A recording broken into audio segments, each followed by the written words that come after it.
안녕하십니까. 성경이 답이다. 조병수입니다. 이단의 90%가 정통교회에서 옮겨간 것이라 하면 믿을 수가 있겠습니까? 이단의 세력은 하루아침에 교회를 무너뜨립니다. 교회와 성도들이 깨어있지 않으면 이단에 의해서 쉽게 무너지는 시대에 우리가 살고 있습니다. 오늘 성경이 답이다에서는 이단의 심각성과 그리고 그 정체에 대하여 생각을 해보려고 합니다.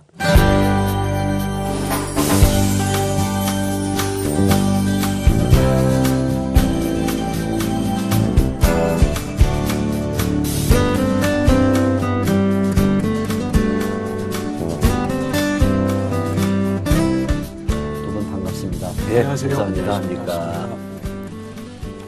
먼저 오늘 우리가 이단에 대해서 본격적인 이야기를 시작하기 전에 탁지원 소장님께 좀 묻고 싶은 것은 이단이라는 용어와 그다음에 사이비 이런 용어가 있는데 이단과 사이비는 어느 정도의 차이가 있을까요?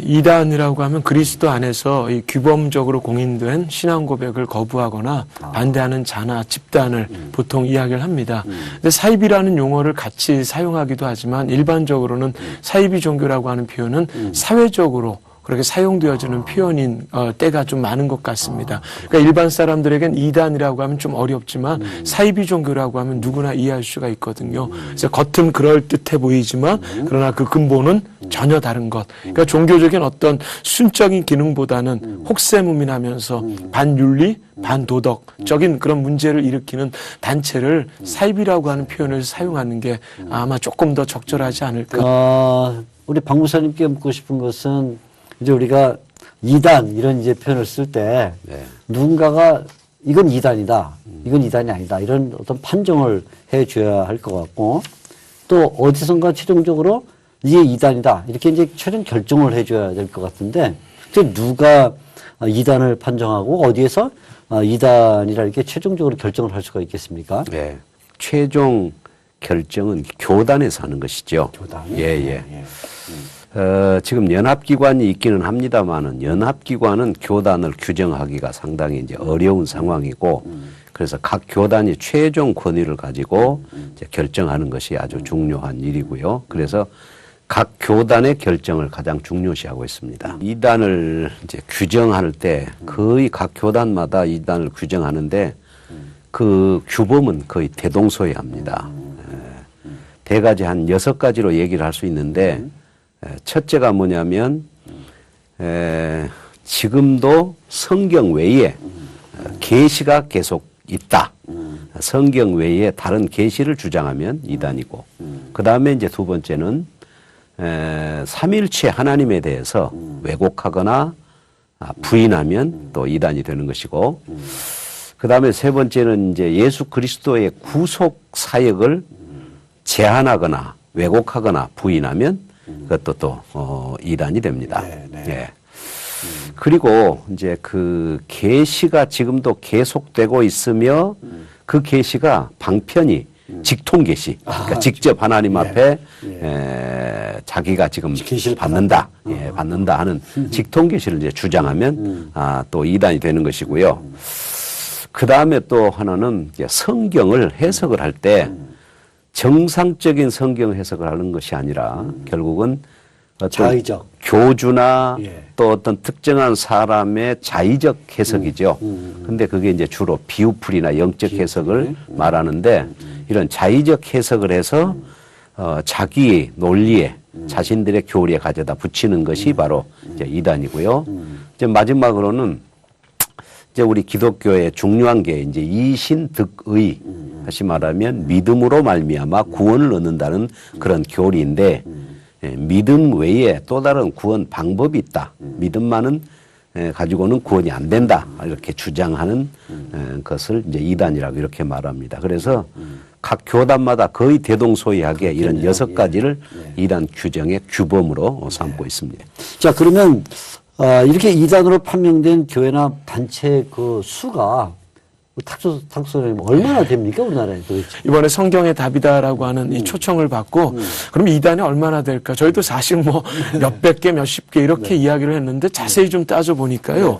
마침 저희 현대종교 홈페이지에 각 교단, 주요 교단에서 이단 내지는 이단성 있는 결의 문이 있습니다. 그래서 우리 성도님들도 참고하시면 도움이 될 터인데 이단으로만 규정되어진 주요 교단의 결의를 보니까 한 40개 정도가 나오더라고요.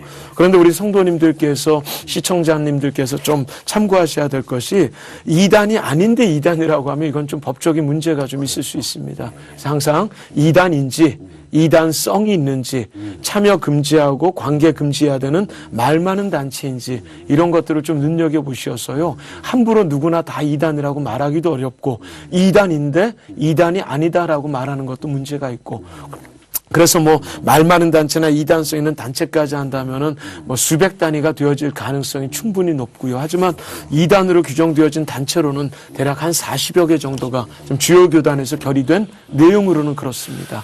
지금 아주 중요한 말씀해 주셨는데 이단 또는 이단성이 있다. 그리고는 참여 또는 교류 금지다. 이런 것들은 이제 각 약을 조금씩 차별화 두고 있다는 얘기가 되겠네요. 예, 그래서 그 참여 금지했는데 문제가 더 커지고 교리상의 문제가 그럼 다음 총회 때 회기 때 이제 이 부분은 더 이상 문제가 좀 심각하니 이단으로 규정되어진 해제가 가능할 수도 있습니다. 그들이 회개하고 온전히 하나님의 품으로 돌아오면 규정하기 위해서 뭐 우리 총회 이대위가 결성되어진 건 아니니까요. 그래서 이런 여러 가지의 내용들을 잘 모르시겠다고 하면은 그냥 무조건 이단으로 이야기하는 것보다는 말 많은 단체, 우리 교회나 교역자가 모르는 것은 관계하지 않는 아직 검증이 되지 않은 이단성이 있다라고 하는 표현이 좀 더 적절하지 않을까라는 생각 같습니다. 그러면 그 단체에 몸담고 있는 사람의 수는 얼마나 될까요? 박 교수 혹시 말씀해 주실 수 있을까요? 예, 그렇죠. 이제 이건 이제 우리 이단 연구가들 사이에서 또 특별히 제가 또 이렇게 종합을 해 본 결과 미니멈 200만이고 맥시멈 300만 정도가 되지 않는가 이제 그런 생각을 해봅니다.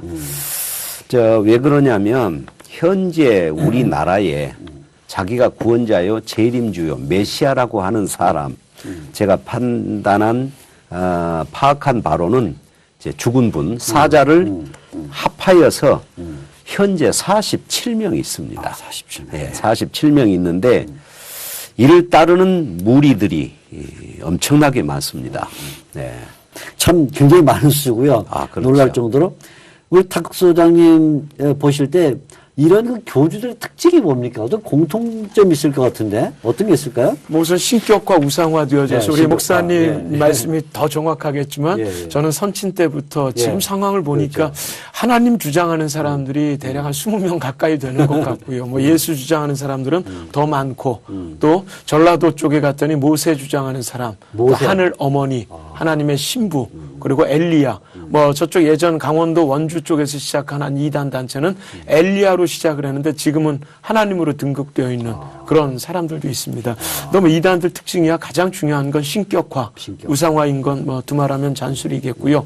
또 언변과 학력들이 좀 떨어지는 그런 교주들도 있긴 하지만 그럼에도 불구하고 쇼맨십이나 카리스마가 또 이단 교주의 가장 주된 특징들 굉장히 연극적인 요소들이 참 많고요. 사람들을 부리는 재주들이 좀 많은 부분들이 있지 않는가 싶은 생각이 좀 듭니다. 우리 박 목사님 이제 보실 때, 이제 이단에 왜 사람들이 거기에 빠져들까요? 어떻게 보면 합리적이지도 않고 또 그 교리가 뭐 건전하지도 않고 또 사회적으로 무리를 일으키고 있다는 걸 알면서도 빠져드는 것 같은데 그 이유가 있을까요? 이단에 빠지는 경우는 이단의 접근 방식이 너무 사람들의 관심을 끌 수 있고 또 와 닿는 그런 접근 방식입니다.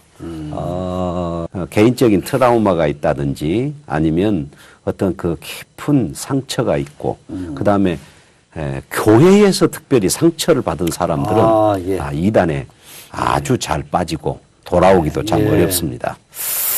그리고 이단에 잘 빠지는 사람들을 보면 성경에 대해서 굉장히 관심이 많고 뭔가 그 구도자의 마음을 가지고 성경을 연구하고자 배우고자 하는 그런 열정이 있는 사람들이 많이 빠집니다. 그 외에도 이단들이 접근하는 방식들이 뭐 다양하게 있겠죠?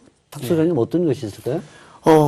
우선요, 아이들 관련된 중고등학생들, 청년들, 그러니 이단들이 늘 밤잠 안 자가면서 고민하는 건 저 아이들에게 필요한 건 뭘까? 중고등부 아이들에게 접근할 수 있는 방법, 청년들의 코드는 어른들에게 어떻게 접근할까? 이젠 심지어 우리 교회 안에까지 들어와서 수년 동안 신자로, 교역자로까지 활동하는 그런 이단까지 나타나지 않았습니까? 그래서 우리가 이 성경 공부가 뒷받침되어지는 것이 우선은 한국 교회의 가장 커다란 과제가 되어질 것이고요. 요즘 제가 강의 때마다 빼놓지 않고 말씀 전하는 것 중에 쉽게 전하는 건 겉만 보고 판단하지 말고 마지막까지 한 번만 더 검증, 확인, 돌다리 해보아라 라고 하면 이게 수많이 적용이 됩니다. 초등학교 앞에 가보시면은 옛날 유명했던 시 종교라고 하는 단체에서는요, 지금 아이들, 그것도 여자 아이들을 중심으로 포교 미혹하는 게 초등학교에서 지금 진행되고 있습니다. 그래서 중고등학생들의 눈높이에 보면 아이들 선생님이나 친구들을 함부로 의심할 수는 없지만 교회 초청을 받을 때 한 번 정도 그 교회가 어디인지 확인해 봐야 되고요. 군대로 적용해 보면 군대에서 2등병 때 고참이 여러 가지 섬김과 나눔이 있을 땐 그분의 종교적 배경 확인해 볼 수 있는, 그래서 요즘은 겉만 보고 판단은 말아야 될 게 위장교회 같은 경우들도 세워지고 있고 교단도 장로교, 감리교, 성결교로 이름을 쓰기도 하고 그러다 보니까 오늘 아주 간단하게 말씀을 드려서 2단, 다를 기자의 끝단의 의미도 있겠지만 어쨌건 처음도 두 번째 모든 게 비슷하나 마지막이 다른, 그래서 완전히 2단인 경우에는 성경 말씀대로 한두 번 훈계한 후에 멀리하고 오죽하면 집안에 들이지도 말고 인사하지도 말라 했던 원칙 지켜야 되고요. 조금 의심이 되어지는 경우에는 한 번 더 확인, 검증한 이후에 관계하면 아마 이게 잘 적용되면 큰 도움 안 될까 싶습니다. 성도님들이 이단에 빠지지 않은 중요한 그 동의는 한 박자 쉬어라. 한 박자. 이게 좋다. 그래서 그냥 따라가지 말고 한 박자 쉬어라. 또 하나는 일단 교회의 목회자들에게 이런 사정을 알려서 우리 주위에 이런 초청이 있다. 뭐 이런 성경 공부에 대한 얘기가 있다 하는 것을 말해서 과연 그게 옳은가 하는 것을 점검하고 가는 것이 좋겠다. 이제 아주 이렇게 짧게 말씀드리면요. 기독교 서점 쪽에 이단들 쪽이 많이 와 있습니다. 그래서 서점에? 제가 아프리카 선교사, 중국 선교사인데 잠깐만 교제했으면 좋겠다. 어디 파송 선교사인가요? 사랑의 교회입니다. 그럼 선교사님 제가 내일 꼭 만나고 싶은데 오늘은 조금 시간이 안 되니까 연락드리겠습니다 하고 사랑의 교회 연락했습니다. 그래서 선교사 중에 이런 분 계신가? 선교사님들이 이런 활동하는가? 우리는 절대로 그러하지 않는다. 라는 것들을 확인하는 거 딱 한 박자만 쉬면 확인이 충분히 가능하니까. 탁소장님 중요한 얘기를 하셨는데 기독교인들이 관심하고 있는 바로 그곳에 이단들이 낚시줄을 던질 수 있다는 거죠. 기독교 서점. 네, 서점 쪽에 많습니다. 아니, 그러니까 이런 것들은 일단 우리가 경계를 해야 될, 그렇습니다. 내가 예를 들어 서점을 간다 하면 그럴 가능성이 있겠구나라는 것을 알고 있는 것은 굉장한 대처가 되겠네요. 예. 이제 이단의 결국 이제 이런 그 피해인데 개인이나 가정 또는 교회들이 어떤 피해를 받습니까? 이단에 의해서. 뭐 기본적으로 모두가 다 성도님들, 시청자들이 알고 계시는 문제이겠죠. 가정 파괴, 부부 이혼, 자녀 가출, 지나친 헌금 강요, 성적인 폭행, 그리고 심지어는 살인의 문제까지도 피해가 많다는 건 뭐 누구나 다 잘 알고 있는 이단에 의한 그런 어려움들이라고 생각합니다. 직간접적인 피해자가 수백만 명 단위로까지 한국 땅에는 많은 어려운 이단 사이비 종교에 의한 피해자가 있고요. 그들을 회복하고 치유하는 사역에도 우리 한국교회가 힘을 좀 모아야 될 것 같습니다. 그런데 작년에 저희가 만든 책잘, 저희가 이 책을 소개해서 좀 안 됐습니다만, 이단 피해자 그들의 이야기라고 해서 오죽하면 피해자들이 어려움을 겪었던 이야기를 정리해봤고 돌아온 사례들. 그래서 저희가 뭐 오늘 이 시간 책을 소개하는 것보다 혹시 피해의 어려움을 겪고 있는 분들이 있다면 우리 박형택 목사님이나 사역자님들 몇 분 계시고 저희는 제가 이 자료를 메일로 보내드릴 수도 있으니까요. 하여튼 피해자님들이 좀 힘을 내시고 오죽하면 피해자가 많은 이런 피해 관련되어진 사역자나 상담사들이 요즘에 그래도 활동을 많이 진행하는 중입니다. 그 피해 형태는 알지 못하는 것까지 따진다면 우리가 생각할 수 없는 상상 이상의 피해가 있다라고 생각하고 있습니다. 그렇군요. 예, 예. 지금은 뭐 이단이 한국에만 있는 게 아니라 이제 한국 사람이 해외로 나가 있는 곳에는 이단도 같이 따라간다는 이런 얘기도 있는데 실제로 그런가요? 전 세계에 우리나라 이단들이 가 있지 않은 나라가 있을까 싶습니다. 현재 한국에 가장 무리를 일으키는 S단체 같은 경우는 작년에 아프리카까지 진출했고요. 뭐 중국의 북경, 상해, 대련, 청도 어느 곳도 예외가 없더라고요. 근데 보통은 교민들 그리고 유학생들, 어학연수생들이 많이 빠지는데 어렵게 공부하는 중에 누군가가 조금만 잘해주어도 마음으로 쉽게 오는 그래서 군인들, 유학생들 교민들 마음 많이 아프고 외롭거든요. 그런데 요즘 나타난 H단체 같은 경우는 현지인들을 대상으로 포교를 합니다. 그래서 저희들 많이 놀라왔는데요. 지난번에 네팔 쪽에서 선교사님에게 연락이 좀 왔던 적이 있습니다. 그랬더니 이 단체에 데리고 가면 매달 300불을 주고요. 부교역자에게는 매달 200불을 주고 그리고 뭐 10명의 사람을 데려가면 한국에도 보내준다는 그런 선교사님의 편지를 받고 놀라왔습니다. 그 중에 하나가 이 네팔 교단 목회자들이 그 이단 단체로 스스로 찾아갔답니다. 그래서 우리 선교사님이 당신은 목회자인데 어떻게 이럴 수가 있느냐라고 했더니 나도 그들이 이단인 걸 안다. 하지만 나도 먹고 살아야 되지 않겠나라고 하면서 물질 경제적인 문제로 이단들이 채워주고 또 우리 선교사님들이 평생 동안 일구었던 땅을 단 한 방에 물질과 조직력으로 어려움을 겪게 하는 그래서 많은 선교사님들에게 연락을 받을 때마다 답답한 마음이 그래서 이제 선교에는 물질과 그리고 기도와 정보가 필요하다라는 게 저희들 의견이고요. 선교사님들을 돕는 우리 교회들이 있다면 이단 관련된 문제의 정보를 나누지 않고서는 밑빠진 독에 물 붓긴 선교밖에 되지 않는다라는 게 많은 선교사님들이 느끼고 있는 부분이라고 생각합니다. 전략이 필요하게 됐다는 얘기인데 일단 해외에 있는 한인들에게 이단이 이제 포교를 한다는 것과 그다음에 더 나아가서는 현지인들까지도 타깃으로 삼아서 이제 물질 매수가 되겠죠. 세 번째는 이미 좋은 선교사들이 나가 있을 때는 그들을 물질 봉쇄함으로써 무너뜨린다는 이 전략을 이제 쓰고 있다는 것인데 우리가 이런 것들을 잘 염두에 두면 한국교회도 선교를 지원한다고 할 때 그냥 막연하게 뭐 우리는 기도하고 있다. 아니면 뭐 마음에 두고 있다. 이 정도로 해서는 안 되겠고 조금 더 구체적인 그 이단 대책에 대한 마음을 가지고 선교 후원하겠다는 이런 하나의 교훈을 얻게 되는 것 같습니다. 하나만 좀 이제 외국에 있는 이단들도 한국으로 지금 집결하고 있음도 관심을 가져야 될 문제이고요. 또 각 대학에는 그 유명한 이단 단체가 이제 청년들에게 값싼 가격으로 여행이나 캠프를 보내준답니다. 근데 요즘은 이 한국이 월드컵 4강에 들고 또 한류의 열풍 때문에 외국의 1.5세, 2세 아이들이요. 한국을 그렇게 방문하고 싶어 하는 것에 이단들이 발맞추어서 한국 땅으로 유인하는 방법들도 있으니까 이것도 오늘 시청자님들께서 자녀들을 잘 교육해야 될 필요가 있겠습니다. 상당히 그 이단들은 기성교회보다 더 전략적이고 방안을 많이 창안해내는 것 같아요. 참 무서운 일이죠.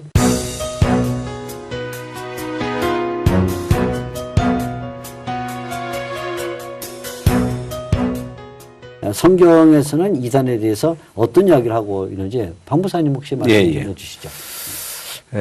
성경에서 주로 이제 이단 문제가 나올 때는 항상 거짓 선지자, 거짓 선생들, 그리고 이제 적그리스도, 거짓 그리스도 얘기를 많이 합니다. 그러니까 예레미야서 23장에 21절에 보면 그러니까 이제 거짓 선지자에 대해서 언급을 하는데 하나님이 보내지 않았는데도 보냄을 받았다고 말하고 그 다음에 하나님이 계시를 주지 않았다는데도 하나님 마치 계시를 준 것처럼 거짓말로 예언하는 사람을 이제 거짓 선지자라고 말하죠. 그래서 예수님 살아 계실 때도 예수님 자신이 그 산상보훈에서 마태복음 7장 15절에서도 거짓 선지자들을 삼가라. 저들은 양의 가죽을 썼으나 속에는 노략질하는 일이다. 그러니까 분별하려면 열매를 보면 분별을 다 하게 될 것이다. 이렇게 이제 주님께서도 말씀하셨죠. 요한일서 4장에 보면 예수님께서 이 세상에 육신을 입고 오셨는데 육체로 입고 오신 것을 부인하는 영은 적그리스도의 영이고 육체를 입고 오지 않았다고 생각하고 전하는 사람을 가리켜서 이제 적그리스도 영이라 그렇게 말하는데 바로 이게 이제 영지주의적인 그런 이단이라 그렇게 말할 수 있죠. 그러니까 예수님께서 하나님이신데 어떻게 더러운 육체를 입고 왔느냐 이런 주장하는 게 바로 영지주의인데 결국 예수님이 육신을 입고 오지 않았다고 주장하다 보면 예수님의 십자가의 구속, 대속을 자체를 부인하는 것이 되잖아요.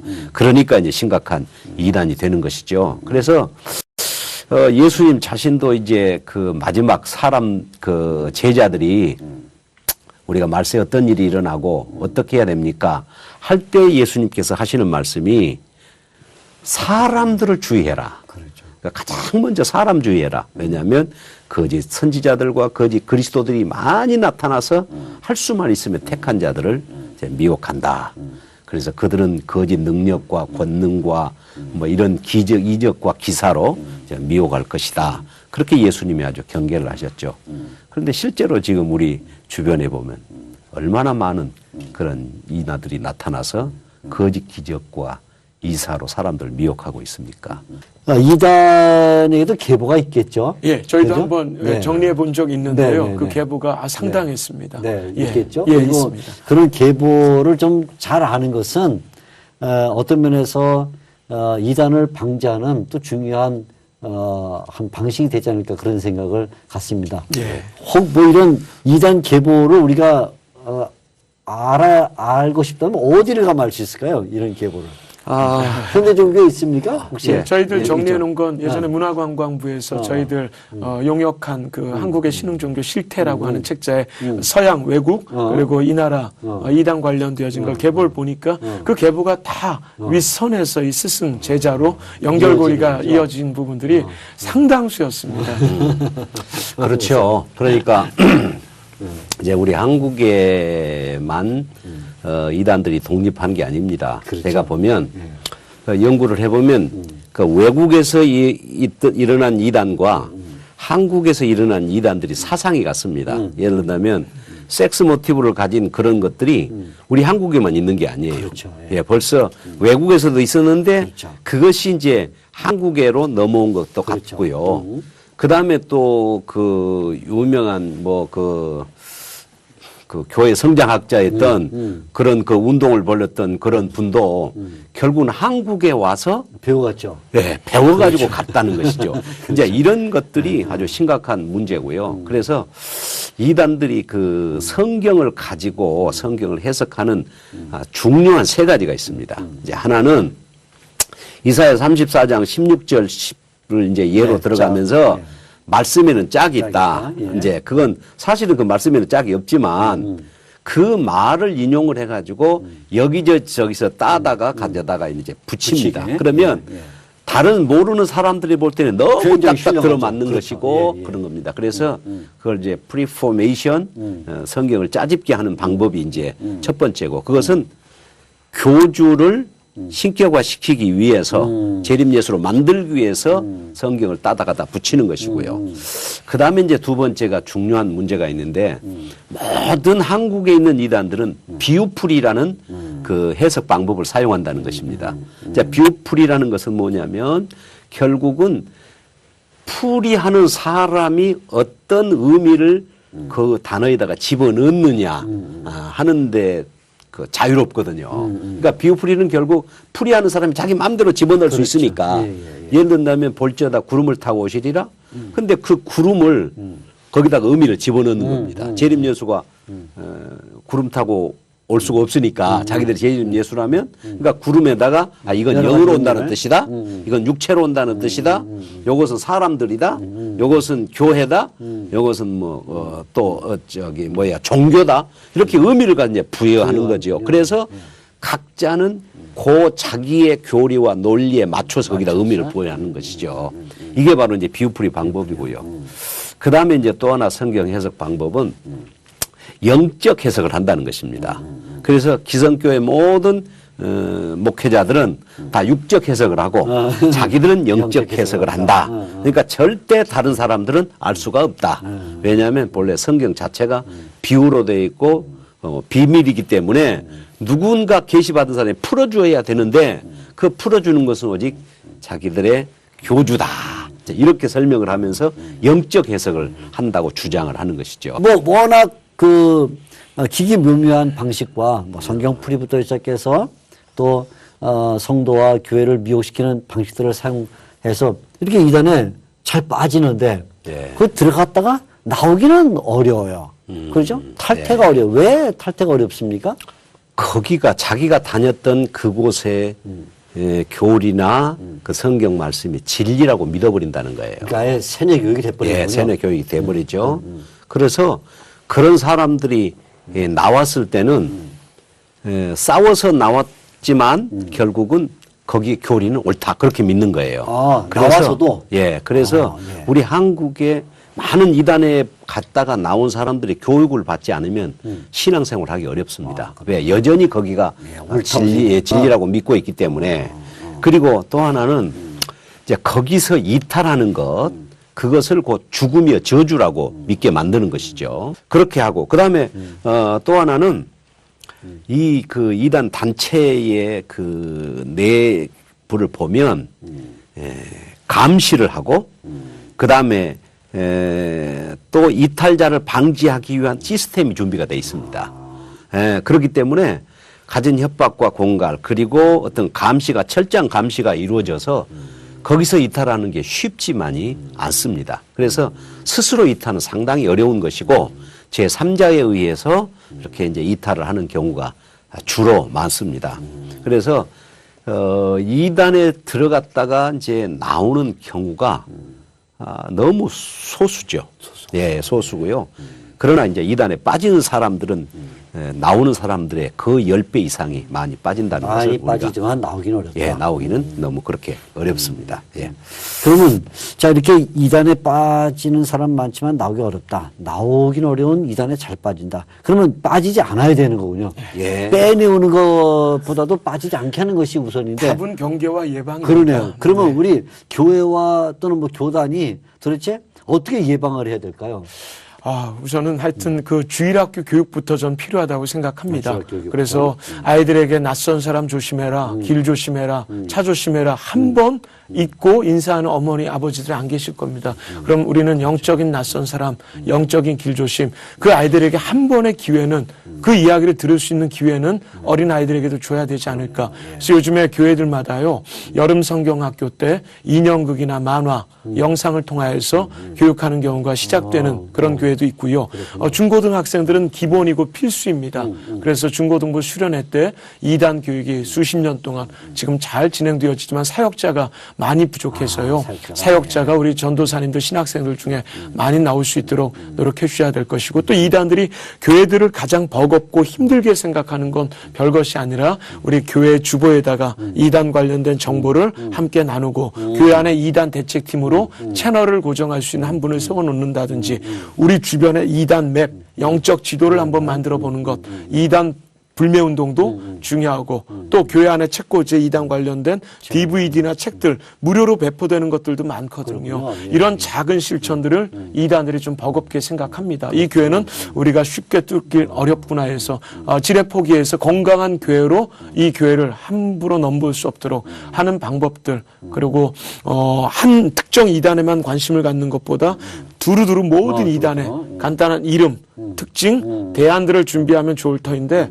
이 문제 터지면 이 문제 쫓고 저 문제 터지면 저 문제 쫓는 소 읽고 외양간 고치기식이 아니라 지피지기 백전백승을 두루 넓혀갈 수 있는 그런 한국교회의 대책이 필요할 것이다라고 생각합니다. 어떤 그 2단 맵이 필요하다는 맵. 아까도 예. 우리가 도표 뭐 이런 얘기 했는데 그 계보. 좀 아쉬운 건 그 네. 교회마다 스티커, 2단 방직, 네. 스티커나 이 포스터를 붙이는 교회들이 거의 대부분입니다. 그렇습니다. 근데 교수님 좀 안타까운 게 부적처럼 붙여놓습니다. 이것만 붙여놓으면 끝이다. 우리 교회는 이제 안심이다. 그러니까 이거 붙이는 건 법적인 문제 제기가 가능하거든요. 그래서 이 디테일하게 이 사람들이 어떻게 분별할 수 있는 것까지 요즘엔 자그마하게 스티커로 나와서 화장실에도 붙여놓고 하는, 그래서 좀 적용을 하셔야 되는데 그냥 붙여놓으면 이게 붙여놓으면 다다. 안 되네. 이건 조금 아쉬웠던 부분인 그러니까 것 같습니다. 그 스티커나 이런 걸 붙이는 것이 법적으로 효능은 있는 것이죠. 예. 변호사님들의 이야기를 들어보니까 예, 예. 법적인 징역 3년 이하, 네, 500만 원 이하의 벌금으로 예를 들어 집회 방해, 예, 예배 예. 방해 뭐 이런 문제들은 적용이 가능하다는 말씀을 그러나 들었습니다. 그걸 이제 그냥 법적 효능만 있다 이렇게 믿을 게 아니라 예. 그걸 부적처럼 붙여놓지 말고 교육을 시키고 예, 또 그렇습니다. 자꾸 주의를 시키는 것이 필요하다. 네, 그건 아주 우리가 명심을 해야 될 것 같습니다. 네, 뭐 여러 번 조금씩 얘기했지만 이단에서 어떻게 나올 수가 있습니까? 나오는 법, 탈퇴하는 법. 박 목사님 좀 말씀해 주시죠. 이단에 대해서 이제 그 탈퇴하는 법은 일단은 그 상담소의 도움을 받는 것이 제일 상담소. 중요합니다. 네, 그렇겠죠. 왜냐하면 스스로 나오기는 어렵습니다. 어려우니까 일단은 이제 자기가 그 나오겠다고 생각했을 때는 다 부모님들한테 얘기를 하고 또 해서 상담소에 연락을 하면 상담소가 이제 그런 도움을 이렇게 이제 제공할 수 있습니다. 근데 대부분 스스로 나오는 사람들은 아주 쉽습니다. 다시 말하면 스스로 나와서 이건 잘못됐다 나와서 나온 사람은 상담을 받는 사람들은 그렇죠. 너무 쉬워요. 그렇죠. 예. 그런데 이제 문제는 가족들에 의해서 이제 끌려 나오는 그런 경우가 있는데 그게 이제 참 어렵습니다. 그러나 상담소에 오면 8, 90%는 다 돌아옵니다. 상담소에 오면. 예. 왜 그러냐면 이미 그 사람들은 거기가 진리라고 믿고 그렇게 하지만 그러나 그것은 다 성경을 짜집게 한 것이기 그렇죠. 때문에 네. 이제 상담을 통해서 하나하나게 거짓말이고 짜맞춘 것이라는 것을 이제 알게 되면 아무리 오래된 사람도 이게 변화를 받고 돌아오게 되는 경우가 이제 많이 있습니다. 많이 있으니까 일단 상담소와 연락을 해서 도움을 받는 것이 최선의 방법이다. 이제 그런 생각이 듭니다. 그럼 우리 탁 소장님께 묻고 싶은 거는 그렇게 이제 상담소를 통해서 회복이 됐어요. 그러면 그냥 회복이 된 건 아니잖아요. 예. 그 위에도 계속 어떤 돌봄이 필요한데 어떤 노력이 필요할까요? 우리 이단 전문가 사역자님들은 그 이단의 아픔의 못을 빼는 작업, 빼는 그리고 작업. 치유하고 치유하고, 안아주는 건 그렇죠. 한국교회 역할들. 한국교회 그렇게 역할. 뭐 간단하게 정리할 수 있겠습니다. 그래서 우리 교역자님들과 교회가 하는 역할, 이단에 빠진 분들을 회복하고 치유하는 분들의 역할, 언론사들처럼 계속해서 그 정보를 나누려고 노력하는 이런 여러 바퀴들, 네 바퀴가 또 잘 맞춰져야 이게 수레가 움직여질 수 있는 것처럼요. 여러 이들의 도움이 필요합니다.